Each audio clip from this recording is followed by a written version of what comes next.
Assalamualaikum warahmatullahi wabarakatuh. Salatu wassalamu alaika ya sayyidi ya Rasulullah. Khudh biyadikal hilati adrikna. Apakah iblis itu melihat Allah Ta'ala, Kang Mas? Sebelum kita jawab, kita beralih kepada dua dulu. Ada yang namanya kenyataan, ada yang namanya hakikat, kebenaran yang sebenar-benarnya. Jadi kalau kita berbicara tentang yang sebenar-benarnya, berarti itu lingkungan hakikat, itu wilayah hakikat. Yang sebenar-benarnya yang perlu dipahami di sini, iblis itu adalah tajalli sifat jalal. Jadi kalau sudah tajalli sifat jalalnya, tentunya mempunyai tugas nanti di saat alam kenyataan, alam syariat.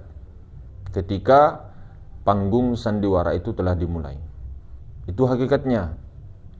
Nah, kemudian ketika kita berbicara kenyataan, itu berarti wilayahnya adalah di panggung. Pemeran utamanya adalah Bani Adam. Nah, Bani Adam ini komplit, Pak. Komplit. Di dalam diri Bani Adam itu sebenarnya menyimpan sejuta rahasia, bahkan lebih. Tidak bisa kita ukur. Seperti Bani Adam ini dikatakan, hakikat Adam ini dikatakan itulah alam semesta. Itu hakikatnya Adam. Di alam semesta ini menyimpan seluruh makhluk di situ. Ada arasnya, ada kursinya, ada lauhnya, ada mahfudnya, dan sebagainya. Nah, itu kalau kita berbicara hakikat. Nah, jadi kalau kita berbicara di kenyataan, di syariat, iblis itu tidak melihat Allah Ta'ala. Kenapa begitu? Jangankan melihat Allah Ta'ala, melihat hakikat Muhammad saja tidak bisa. Jin pun begitu. Yang pertama, peristiwa ketika di Jannah. Peristiwa ketika di Jannah. Ini di kenyataan, di syariat. Iblis Azazil tidak mampu menyaksikan hakikat Muhammad, tidak mampu mengenali hakikat Muhammad yang ada pada diri Nabi Adam alaihi wassalam. Itu contoh, hakikat Muhammad saja tidak dikenalinya, apalagi Allah Ta'ala. Lantas bagaimana cara berhubungannya dengan Allah Ta'ala? Melalui wahyu. Kalau iblis bukan wahyu ya, ini tamsilan saja. Melalui kalam Allah Ta'ala di dalam dirinya iblis. Iblis mendengar kalam Allah. Tapi yang namanya menyaksikan zat wajibul wujud itu, iblis tidak menyaksikannya. Makanya kita bilang bahwa iblis itu adalah tauhid, tapi tauhid buta di dalam ilmu kenyataan. Jin juga itu tidak menyaksikan hakikat Muhammad. Hakikat Muhammad itu kan ruh suci, ruhul mutlak, hembusan suci. Jin waktu pada zaman Nabi Sulaiman alaihi wassalam, ketika Nabi Sulaiman meninggal dunia di dalam tongkatnya misalnya, memegang tongkatnya, jin-jin itu tidak mengetahui bahwa Nabi Sulaiman itu meninggal. Kenapa? Karena jin itu tidak melihat hakikat Muhammad. Seandainya dia mengetahui hakikat Muhammad, Nabi Sulaiman yang sudah bertengger di tongkatnya itu kemudian meninggal, maka bisa mengetahui tentang keadaan itu. Tapi nyatanya jin tidak mengetahui. Malaikat itu hanya mengetahui pancaran hakikat Muhammad. Seperti contoh ketika Nabi Adam di Jannah, maka hakikat Muhammad dari belakang itu melihat pancaran Ruh Kudus atau pancarannya hakikat Muhammad. Kemudian dipindahkan oleh Allah ke depan, melihat di dahinya pancaran daripada hakikat Muhammad. Pancaran hakikat Muhammad bukan melihat bahwa di situ ada cahaya keluar, bukan. Tapi mampu merasakan hakikat pancarannya Roh Kudus. Bukan Roh Kudusnya yang dilihat, bukan hakikat Muhammad yang dilihat oleh malaikat. Dan malaikat memang pada kenyataannya disuruh untuk menjadi makhluk yang taat, tidak pembangkang. Begitu ceritanya di dalam ilmu kenyataan, ilmu panggung, ilmu syariat. Di dalam ilmu hakikat, apa hakikat malaikat? Sifat Allah. Itu juga tajalli sifat jamal. Nah, kalau Nur Muhammad ini adalah hakikatnya, sebenarnya hakikat Nur Muhammad ini itu sifat jalal, jamal, kohar, kamal di situ. Di hakikat Muhammad. Kemudian tajalli menjadi sifat-sifat yang lain. Nah, iblis termasuk tajalli dari sifat jalal. Malaikat termasuk dari sifat jamalnya. Termasuk dari jamal dan jalal. Ini dua sifat utama yang kita mau bahas. Kita membahas lagi tentang binatang-binatang. Jadi yang dilihat, yang disaksikan binatang ketika ada siksaan daripada misalnya kubur dan sebagainya, berteriak, di dalam hadis banyak disebutkan, menyaksikan ya, teriakan-teriakan daripada alam barzah, itu hanya melalui suara saja. Itu bagi hewan binatang. Tidak menyaksikan daripada bentuknya, daripada ruh orang tadi. Dia tidak mengetahui bentuknya ruh tadi. Itu bagi hewan. Jadi iblis, malaikat, jin, dan seluruh makhluknya tidak ada yang bisa melihat Allah. Tidak akan bisa melihat Allah. Kenapa? Karena kita selalu bilang, coba kita cek video-video sebelumnya, video-video kita sebelumnya, bahwa yang mampu menyaksikan Allah Ta'ala itu Allah Ta'ala sendiri. Maksudnya bagaimana, Mas? Allah Ta'ala melihat dirinya di dalam dirinya dengan dirinya. Jadi yang mampu melihat Allah Ta'ala itu adalah hakikat Muhammad. Kenapa? Karena hakikat Muhammad inilah yang mampu menembus zat. Bahkan ketika hakikat Muhammad itu menyaksikan akan zat. Ini kalau kita berbicara kenyataannya. Kalau hakikatnya ya sifat dengan zat ya satu keutuhan. Jadi kalau sifat hakikat Muhammad ini menyaksikan zat-zat pun apa? Sifat pun lebur. Tidak ada. Yang ada hanya zat itu sendiri. Dan semua apa-apa berdiri akan zat. Semua sifat-sifat itu berdiri dengan zat, tidak terpisah. Jadi apapun yang dilakukan oleh sifat tersebut adalah kelakuan dari zat. Nah, jadi yang mampu menyaksikan Allah Ta'ala itu adalah hakikat Muhammad. Sementara iblis itu tidak mampu menyaksikan Allah. Tidak mampu mengenal, mengetahui tentang maha ruang. Meskipun dia di dalam maha ruang. Tidak sampai pengetahuannya ke situ. Kenapa? Karena sifat ilmunya Allah Ta'ala itu, hakikat sifat ilmu ini siapa? Hakikat Muhammad. Itulah membedakan kita dengan makhluk-makhluk yang lain, Bani Adam. Bani Adam ini pelaku utama, aktor utama, bintang utama di dalam kehidupan dunia. Nah, jadi kalau pertanyaannya tentang apakah iblis mampu melihat Allah, kita jawab secara kenyataan, tidak melihat Allah. Bahkan tidak mengenal tentang Allah. Mengenal yang dimaksud di sini adalah mengenal tentang zatnya. Kalau mengenal secara sifat-sifatnya, sifat-sifat baharunya, sifat-sifat ininya semua, mereka kenal. Tapi kalau tentang zat Allah Ta'ala, iblis tidak melihat.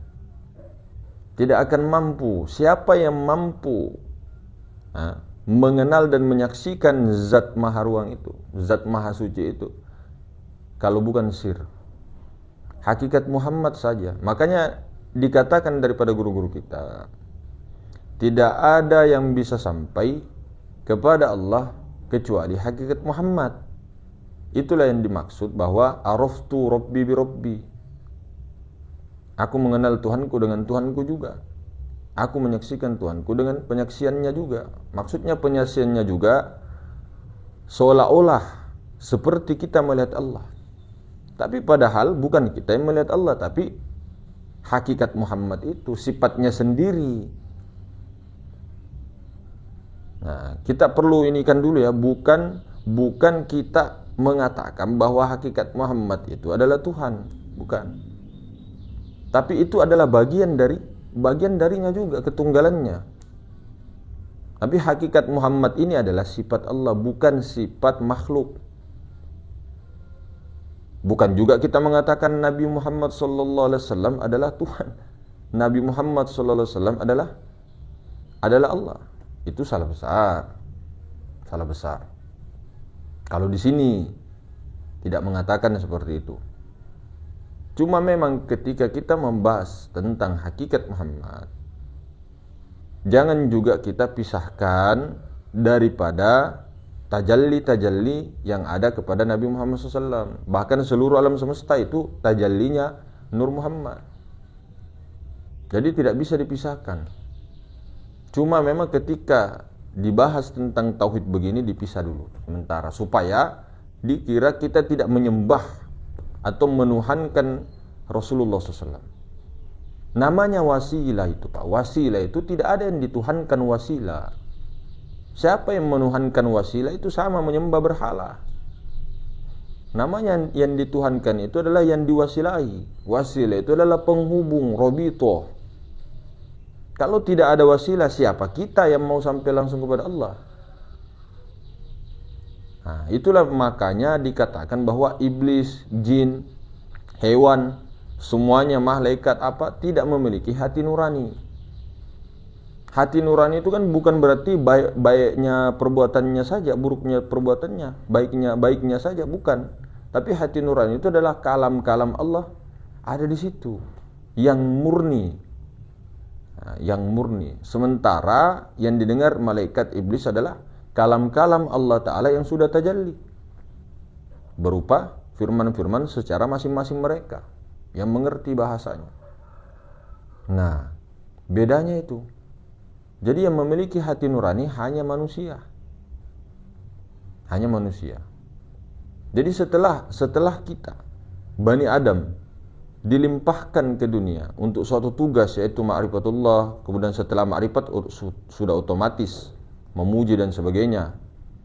Nah, setelah itu menjalankan amanah khalifatullah. Nah, disinilah yang perlu digaris bawahi, bahwa amanah khalifatullah itu kan tidak bisa terjadi kalau bukan manusia. Manusia yang sebenarnya manusia itulah yang disebut khalifah fil ard. Mengatur langit dan bumi, mengatur alam semesta. Alam semesta pada dirinya dan minimal keluarganya. Sedangkan Bani Adam saat ini kebanyakan mayoritas di panggung sandiwara, seperti kita-kita yang baru belajar misalnya, tidak pernah ataupun jarang memakai hati nurani. Bedanya kita dengan manusia, bedanya kita manusia dengan hewan yang lainnya, binatang, makhluk lainnya adalah hati nurani saja. Jadi tugas kita ini ingin menjadi manusia. Manusia yang sebenarnya manusia. Bukan untuk menjadi pengikut iblis. Meskipun kita tahu loh hakikatnya tajalli dari sifat jalal. Nah, itulah diutusnya, ditajallikannya juga hakikat Muhammad menjadi Nur Muhammad, sehingga Nur Muhammad tajalli lagi. Diutuslah Bani Adam atau para manusia yang dikehendaki Allah menjadi nabi, rasul dan pewaris-pewaris nabi dan rasul, untuk melanjutkan tugas itu, untuk mengingatkan manusia, mengingatkan anak cucu Adam, apa tugas kita di semesta ini, apa tugas kita di alam ini, apa tugas kita di dunia ini, mau kemana kita. Nah, tugasnya tidak lain adalah itu tadi, setelah mengenal, untuk menjadi khalifah.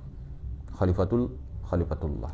Tapi untuk menjadi khalifah adalah dengan menjadi manusia. Bukan untuk mengikuti sifat-sifat hewan, binatang dan sebagainya yang ada pada diri kita. Bukan mengikuti iblis pada diri kita, bukan.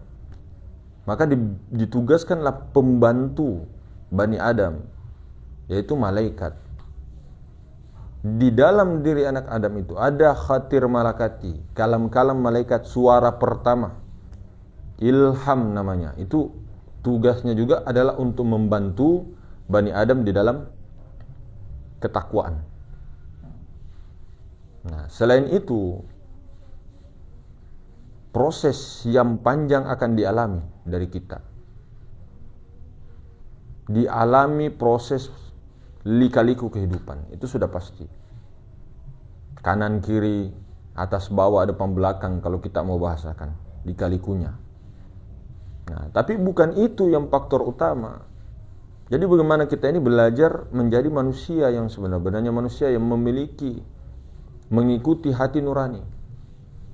Bukan mengikuti hawa nafsu, bukan mengikuti daripada sifat-sifat kebinatangan atau keiblisan yang ada pada satu Adam ini.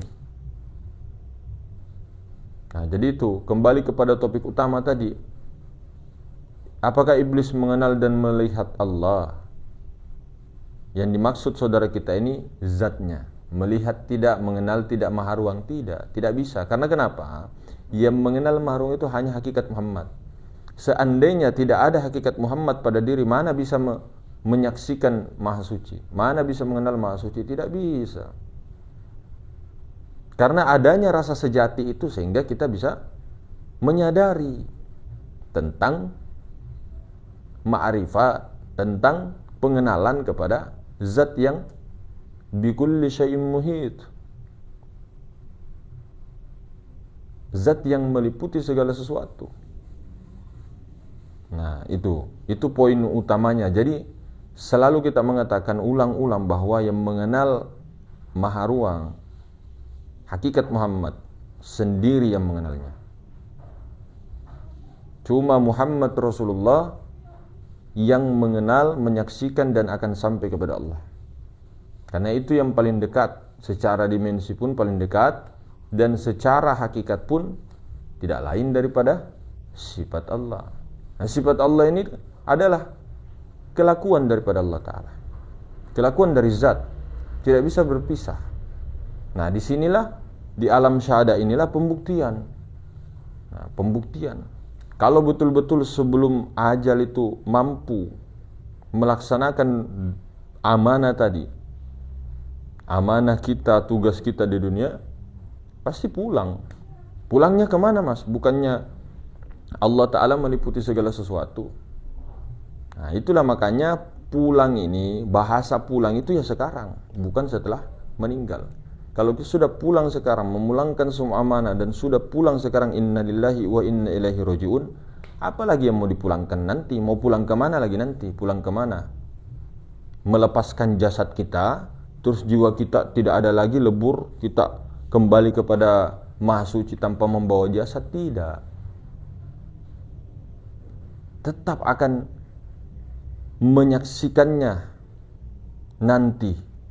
Menyaksikan setelah ajal ini, orang yang telah kembali sebelum ajalnya tiba, dia orang yang selamat jasad ruhaninya.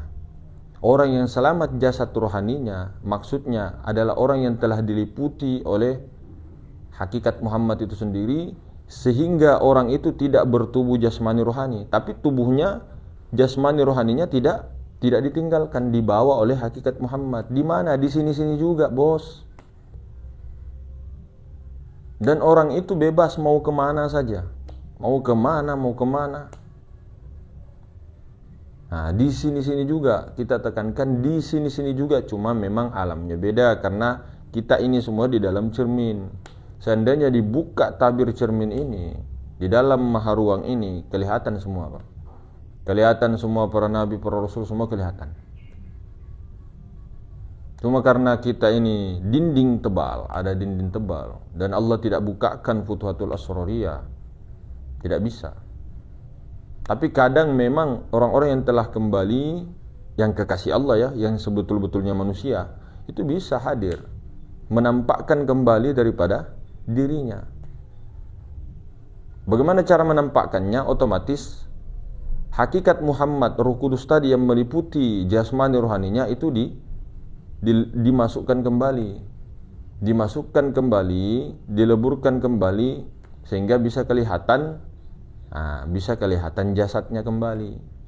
Maka itulah banyak para wali, banyak orang-orang yang bertemu baginda Nabi SAW secara yaqozo, secara jasad, bukan secara halu, tidak, secara jasad, bukan di mimpi betulan, langsung, talaki langsung, musafah langsung.